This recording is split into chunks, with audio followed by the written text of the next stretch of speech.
Harish Rao camp కార్యాలయంపై దాడి హేయమైన చర్య అని మాజీ మంత్రి జగదీష్ రెడ్డి వ్యాఖ్యానించారు. కాంగ్రెస్ నాయకులు వేసే చిల్లర వేషాలకు మేము భయపడమని ధీమా వ్యక్తం చేశారు. ఎంతో మంది రాక్షసులను తరిమికొట్టినాం. కేసీఆర్ ముందు ఇవేవీ నడవవన్నారు. కేసీఆర్ శిఖరం లాంటి వారన్నారు. రుణమాఫీ విషయంలో అన్నదాతలను నిలువునా మోసం చేసిన కాంగ్రెస్ పార్టీ ఆ విషయాన్ని పక్కదారి పట్టించేలా ఈ దాడులు మొదలుపెట్టిందని మండిపడ్డారు. వారి ఆలోచనల ముందట ఇవేవి నిలబడలేదు, ఇవేవి వాటి లక్ష్యాన్ని సాధించలేదు. ఇవాళ ఈ సంఘటనకి ఏకైక కారణం తెలంగాణ రాష్ట్ర ప్రభుత్వంగా కాంగ్రెస్ పార్టీ రైతుల్ని ఏదైతే మోసం చేసిందో రుణమాఫీ విషయంలో దాని నుంచి పక్కదో పట్టించడం కొరకు చేసిన చిల్లర చర్య ఇది.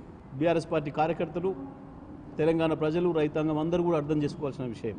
మేము ఎప్పుడు కేసీఆర్ ఎప్పుడు హింసపై పోనీయలే ఉద్యమాన్ని.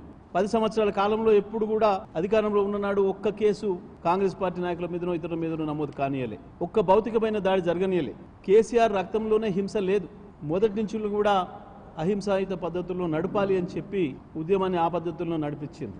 చంద్రబాబు నాయుడు కావచ్చు, రాజశేఖర రెడ్డి గారు కావచ్చు, కిరణ్ కుమార్ రెడ్డి గారు కావచ్చు, ఇంకా ఇతరులు ఎవరైనా తెలంగాణకు వ్యతిరేకులు తెలంగాణలో హింస లేపాలని, దానికి కేసీఆర్ గారిని బాధ్యుల్ని చేయాలని, తెలంగాణ ఉద్యమాన్ని ఆ రకంగా చూపెట్టాలని అనేక ఎత్తుగడలు వేసినటువంటివి అన్నింటినీ తిప్పికొట్టి గాంధీ చూపిన దారిలోనే శాంతియుతమైన పద్ధతుల్లోనే అంబేద్కర్ గారు రాజ్యాంగంలో ఇచ్చిన అవకాశాన్ని వినియోగం చేసుకునే తెలంగాణ తెచ్చిండు కేసీఆర్ గారు.